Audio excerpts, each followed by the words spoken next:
Bonsoir, mesdames et messieurs, Alexandre Baudouin et François Trépanier qui vous souhaitent la bienvenue à cette autre édition de Sport Express.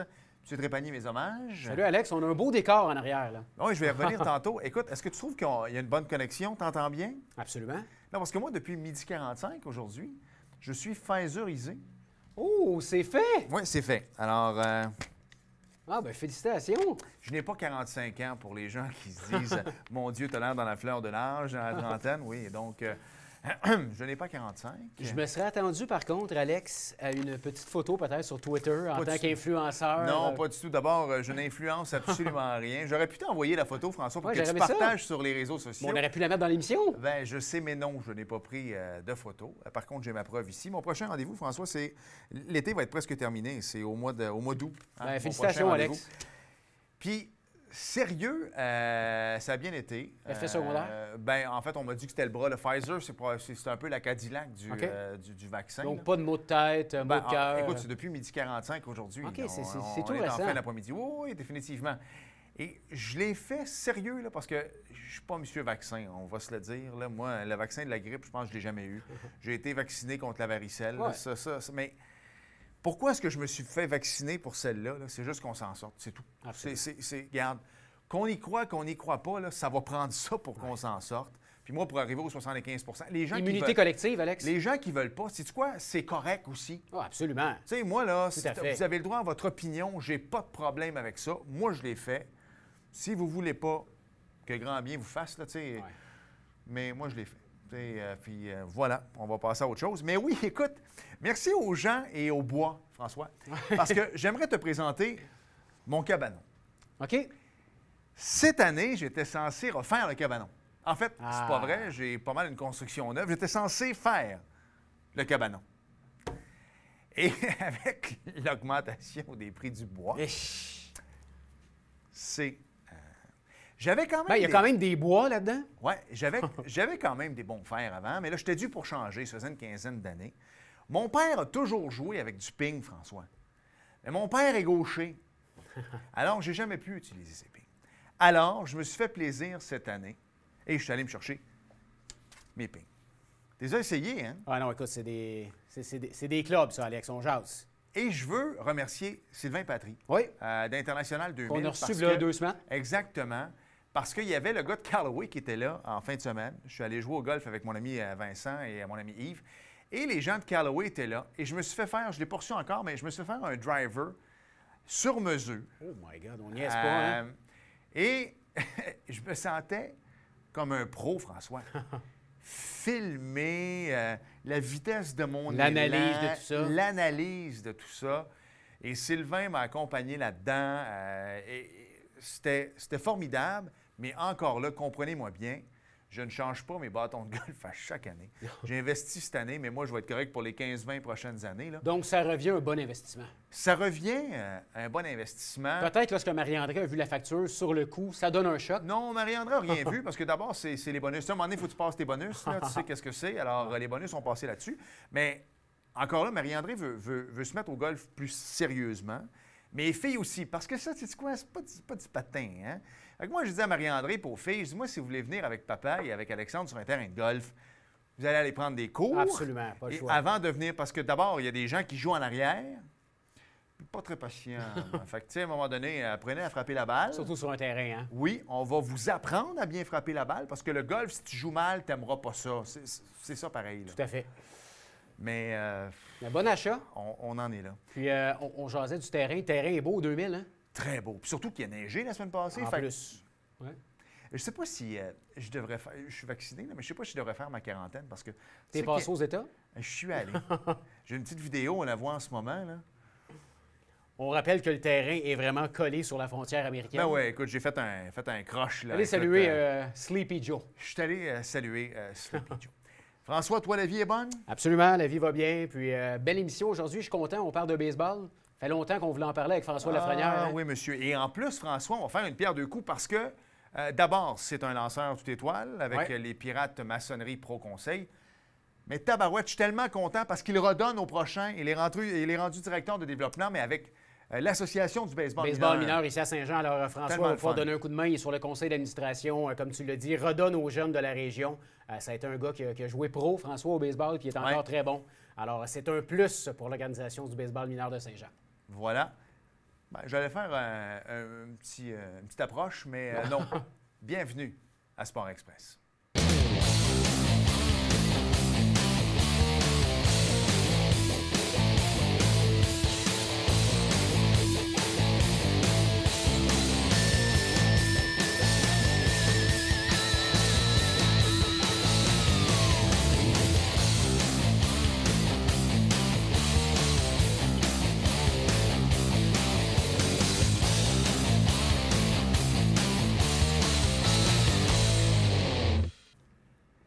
François, j'ai joué mes premières rondes de golf.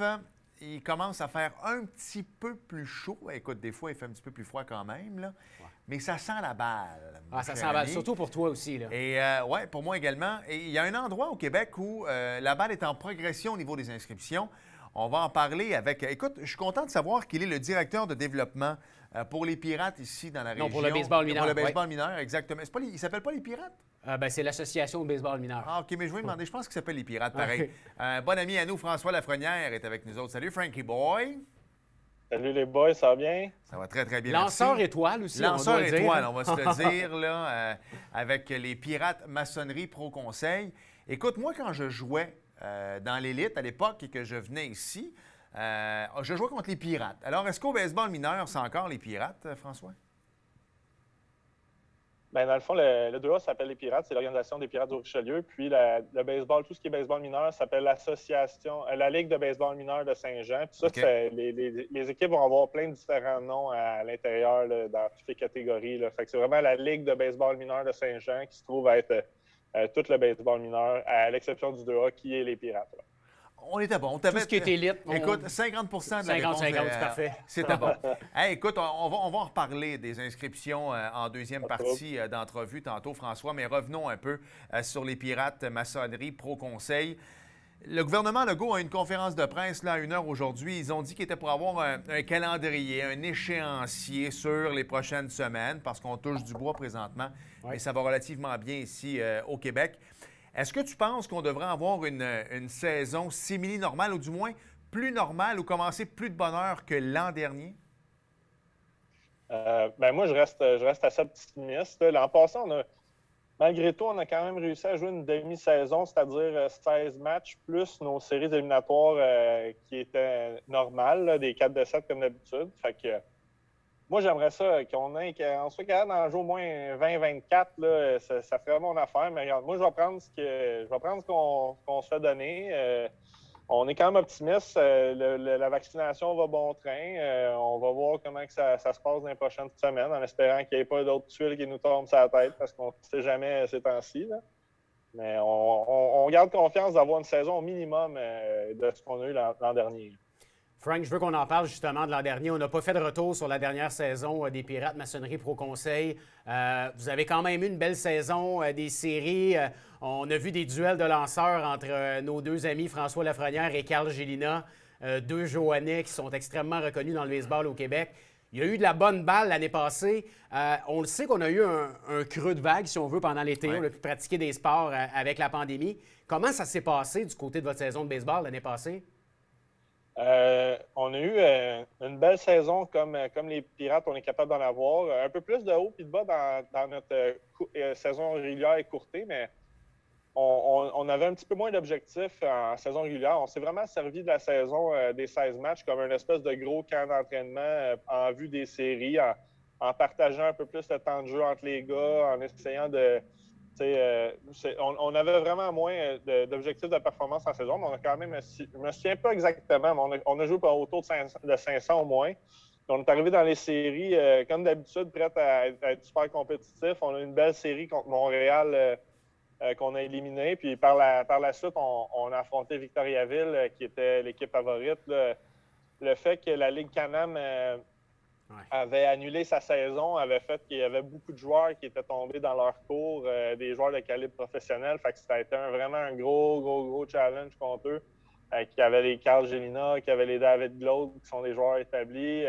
Tu avais une couple de gars comme ça qui auraient pu jouer professionnel, mais qui se ramassaient à Victoriaville. Puis malgré tout, je pense, à part la dernière game, ça a été le 6e match, ça s'est tout décidé par un point. Là. Fait que ça a été des matchs extrêmement hauts en intensité, des matchs serrés. Tout le monde et les lanceurs des deux côtés faisaient le travail. Des fois, c'était juste un petit peu plus d'opportunisme de leur côté qui a fait qu'ils ont eu le dessus. Puis, il y avait, sur papier, c'est pas être défaitiste, mais il y avait la meilleure équipe sur papier. On leur en a donné pour leur argent, mais finalement, écoute, ils ont gagné le championnat. Il faut leur lever notre chapeau pour ça. Là. Toi qui as participé au baseball professionnel là, dans l'organisation des Braves d'Atlanta, tu as affronté des gars qui jouent dans le show en ce moment. Écoute, tu l'as dit, là, les Capitals ne jouaient pas. Ils se sont retrouvés dans une équipe dans votre ligue. Pour un gars comme toi, c'est le fun. Ça te permet d'élever ton jeu d'un cran. Mais as-tu des coéquipiers qui ont comme resté impressionnés d'affronter Carl Gélina, de l'avoir vu à la télé, de l'avoir vu pour Team Canada, c'est une chose, mais de frapper contre lui, c'en est une autre. Est-ce qu'il y a certains coéquipiers qui sont venus te voir et qui ont dit « Écoute, Frank, là, moi, je ne suis pas habitué. Comment je devrais gérer telle et telle affaire? » À la base, n'importe quel junior, que ce soit les meilleurs joueurs juniors au Québec, qui arrivent à 23 ans dans le senior, font toujours le saut. Parce que même les meilleurs joueurs juniors qui ont des moyens au bâton à tout casser ou des fiches à tout casser sur le monticule, ils frappent toujours un mur à un moment donné. Là, puis c'est vraiment juste que c'est une ligue d'hommes. C'est des gars avec de l'expérience. Depuis une couple d'années, c'est ça. C'est pas juste les Carls, c'est les Matthew Rush qui battent les livres de record à tous les ans. C'est des gars qui étaient vraiment borderline ligue majeure, là, qu'on voit arriver dans la ligue depuis une couple d'années, puis que pour une raison ou d'une autre, ben ça finit dans la Ligue de baseball majeure du Québec. Puis, moi, ça va être ma 7e année cette saison. Puis, depuis 2015, là, chaque équipe a un ou deux gars qui lancent en haut de 85 000 à l'heure. Les gars, ça frappe la balle. Si tu ne frappes pas 300, tu ne seras pas dans l'alignement partant de ton équipe. C'est vraiment... c'est à chaque année. Puis là, moi, ça me donne la motivation d'essayer de rester un petit peu en forme puis de bien me préparer parce que je peux pas me permettre vraiment d'avoir mon jeu qui baisse un petit peu parce que je vais le voir tout de suite puis ça va faire mal à l'équipe, c'est sûr. François, Alex l'a dit, tu as joué dans le baseball professionnel, tu as joué également du côté un peu de Trois-Rivières, un peu au Québec. Quand tu te compares, souvent on se compare, on se console, mais tu sais, oui, on a beau affronter des Carl Gélina, des Matthew Rush, des gars qui ont joué pro, mais tu as joué pro également. Est-ce que tu te rends compte, François, que tu seras encore capable de jouer à ce calibre-là? Parce que je me rappelle quand tu es arrivé avec les Pirates, c'est un choix personnel. Tu as dit, gars, on va mettre une croix sur le baseball professionnel, on va venir s'amuser senior. Tu t'es amusé, tu performes. Est-ce que du côté du François Lafrenière, le lanceur qui est compétitif, tu penses que tu auras encore ta place dans la ligue où évoluent les Capitales et Trois-Rivières? En fait, je pense que mon raisonnement il pourrait être bon pour plusieurs joueurs dans la ligue, dans le sens que, oui, je pense que le talent est là, mais ce qui fait vraiment la différence entre les gars de la Ligue Frontier maintenant ou les gars affiliés, c'est vraiment la discipline day in, day out, le côté physique du sport que, bon, je m'entraîne visiblement, je m'entraîne plus autant. Je m'entraîne plus, je rentre plus dans un gym réellement, là, on ne se fera pas de cachette. Je garde mon bras en forme, je bouge un peu, mais le côté physique tu sais, en anglais, ils disent un grind, là, c'est vraiment la rude épreuve d'une longue saison de match à tous les jours dans le baseball pro qu'il faut que tu prépares ton corps parce que en ce moment, un soir, tu me donnerais un uniforme des Capitales de Québec, puis j'aurais pas l'air fou, puis peut-être même que je pourrais avoir du succès sur un soir, mais sur une longue saison, je serais probablement pas capable de toffer la run. Je pense que c'est ça vraiment qui fait la différence, c'est la constance physique, la préparation. C'est pas nécessairement le talent, parce qu'il y a des gars dans, tu sais, Josué Pelé qui joue à Victoriaville aussi, et capable de jouer professionnel encore ce gars-là, puis Matthew Rush est capable encore, puis il y a plusieurs gars comme ça éparpillés dans la ligue qui seraient capables. Mais c'est vraiment le côté physique que peut-être faudrait prendre les bouchées d'eau et tripes pour être capable de retourner dans le baseball professionnel. Là. Et pour les gens qui ne l'ont jamais fait, moi, je le faisais à l'époque. J'allais voir les expos de Burlington. Ça va peut-être te sortir une cloche, mais ça, c'était les expos dans le A. Moi, j'ai vu Michael Barrett là-bas. Et c'est une vocation. Aller dans un A aux États-Unis, comme tu l'as joué dans l'organisation des Braves, regarder les stades dans lesquels ils évoluent. Quand tu vas là pour un soir donné, moi, je tripais honnêtement, c'était le fun. Je prenais ma petite bière avec mon popcorn, j'avais du plaisir, mais de vous imaginer soir après soir. C'est des beaux terrains de balle, je dis pas ça, mais c'est pas des terrains professionnels non plus avec les autobus, les horaires. Le salaire. Là, c'est ça. Et le salaire, je comprends les gars à un moment donné, surtout tu rencontres ta femme, tu as des enfants. Alors oui, c'est ton rêve de jouer dans le baseball professionnel, dans le baseball majeur, mais d'y arriver, c'est un autre game. C'est un petit peu plus long que le hockey, disons ça de même. Ça, c'est sûr. On s'arrête et au retour, je veux qu'on revienne sur l'Association du baseball mineur ici à Saint-Jean-sur-Richelieu parce que, messieurs, les nouvelles sont très, très bonnes au niveau des inscriptions et de la saison probablement 2021. On en parle au retour.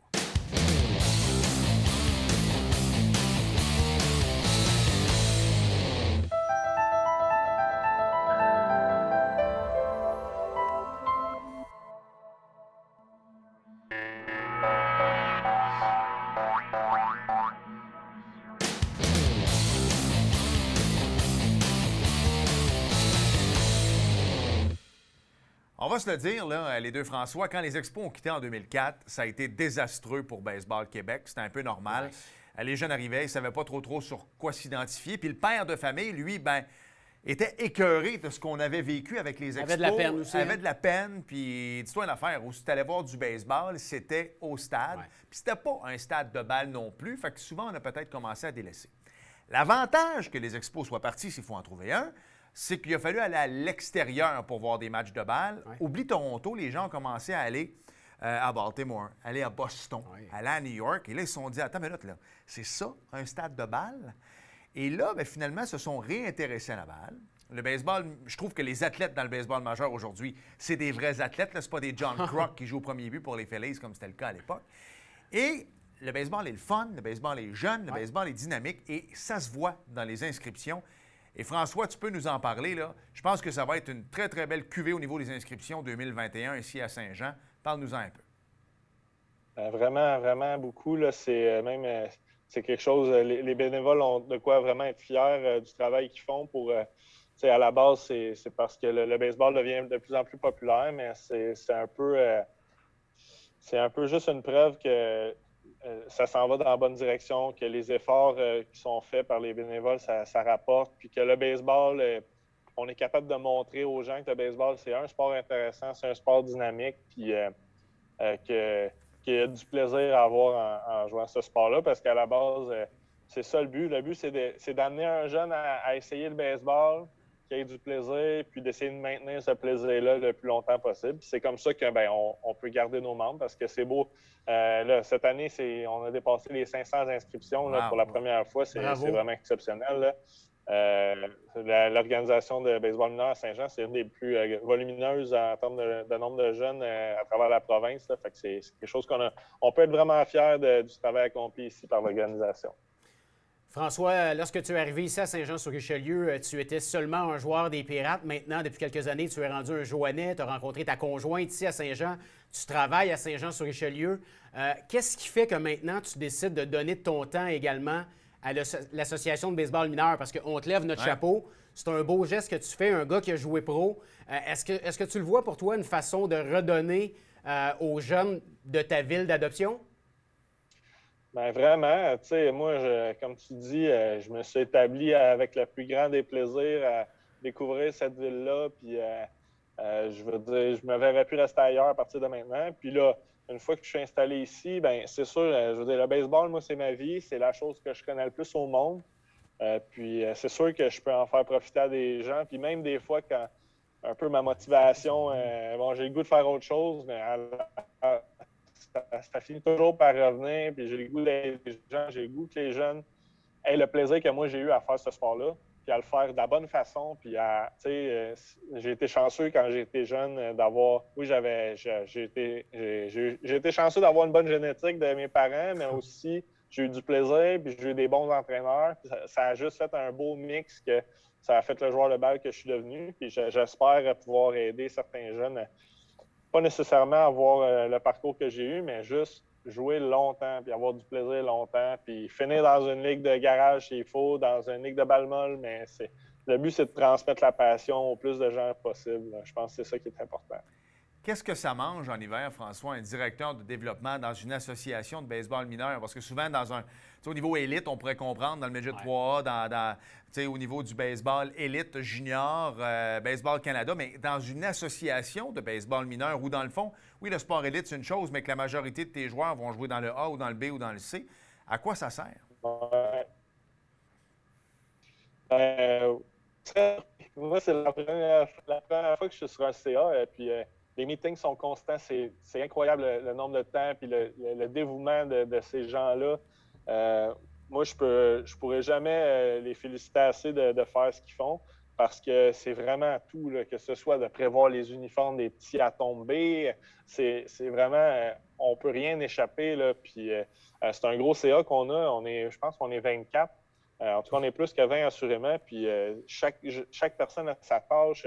Je veux dire, les directeurs de catégorie, c'est plus que 80 jeunes, les parents, c'est ces gens-là là, qui doivent répondre à des courriels, qui doivent informer les gens. Les périodes d'inscription, c'est un gros rush. Prévoir l'hiver, il y a des camps, on peut faire des camps de développement pour les jeunes dans les gymnases ou quoi que ce soit. Ça, c'est peut-être quelque chose que je vais aider dans le futur, vu que j'ai joint un petit peu tard durant l'hiver, l'organisation. Mais c'est des choses que moi, c'est plus ça mon dada un petit peu, c'est donner des cliniques l'hiver, essayer de maintenir un petit peu. C'est bien de faire autre chose aussi. Moi, je crois beaucoup à participer à plusieurs sports, puis c'est important de développer des athlètes complets. Mais c'est quand même bon aussi d'avoir un petit peu de ramener ça un petit peu durant l'hiver, d'en profiter. Parce qu'ailleurs au monde, ils font ça un petit peu plus longtemps que nous autres durant leur saison. Fait que c'est d'essayer de matcher ça un petit peu, mais écoute, il y a toujours de quoi à préparer pour la future saison qui s'en vient. C'est incroyable le travail accompli. François, qu'est-ce que tu as à dire à des parents qui sont à la maison, qui regardent l'émission présentement, qui se disent « Ah, mon garçon aimerait ça jouer au baseball, moi je suis pas certain. Le voyagement, l'équipement, les pratiques. » Puis il y a plusieurs sports. Hein? Tu as le soccer, tu as le hockey d'été, il y en a beaucoup de sports. Qu'est-ce que tu dirais à ces parents-là pour qu'ils puissent s'inscrire au sport qui te passionne? Je vais continuer ta question parce que je la trouve extraordinaire. Puis ma prochaine était un peu dans la même affaire. Les parents qui se disent il y a juste 9 joueurs, mon gars jouera peut-être pas au complet ou ma fille, parce que des filles qui jouent au baseball aussi. Ils disent 9 joueurs vont jouer sur le banc, je sais que ça a changé. Donc, c'est une bonne question, François. En 2 minutes, François. Bien, en fait, c'est du moment que le jeune va commencer à faire des bons contacts avec une balle, là, je te dis, la piqûre va venir instantanément. Je pense que les coachs se sont améliorés beaucoup avec le temps, se sont modernisés les enseignements. Les joueurs sur le banc, la plupart des entraîneurs essayent de les garder impliqués, leur fait faire des pratiques sur le côté, en dehors des limites du terrain, d'essayer de garder les jeunes toujours actifs, parce que oui, on peut juste avoir 9 joueurs sur le terrain. Fait que, mais les coachs, de plus en plus, sont vraiment créatifs pour essayer de garder tout le monde engagé. Puis, c'est de l'essayer, d'avoir du plaisir, de rencontrer de se faire des amis, que ce soit pour les parents aussi. Moi, mes parents sont encore amis avec les autres parents de jeunes joueurs de mon temps. Fait que, le baseball, c'est un des plus beaux sports d'équipe. Puis, moi, c'est vraiment, je recommande à n'importe qui de l'essayer. Puis, regarde, c'est pas fait pour tout le monde, mais en même temps, je pense que s'il y a des parents qui veulent essayer ce sport-là ou le jeune, ils perdront rien à essayer ce beau sport-là. Tu as hâte de rejouer, Alex? Ben, écoute, je suis prêt. Je vais aller m'acheter ma Gold Glove. Je l'avais amené ici il y a 2 semaines. De toute beauté. De toute beauté. Je suis prêt pour jouer à balle. François, j'ai bien hâte d'aller vous voir ici à Saint-Jean-sur-Richelieu. J'ai hâte d'aller devoir lancer quelques retraits sur 3 prises. Et puis, peut-être quelques coups sûrs et coups de circuit aussi maintenant. Ne l'oublions pas. Ah, OK, c'est vrai, tu es rendu un joueur. On aime ça. T'es le Shane O'Tanic. Moi, t'appelles ça celui avec les Angels. J'adore. Salut François, merci. Bonne plaisir de se reparler bientôt. Parfait, bye. Salut. On s'arrête. Et au retour, déjà rendu là, mon cher, le mot de la fin. Bougez pas.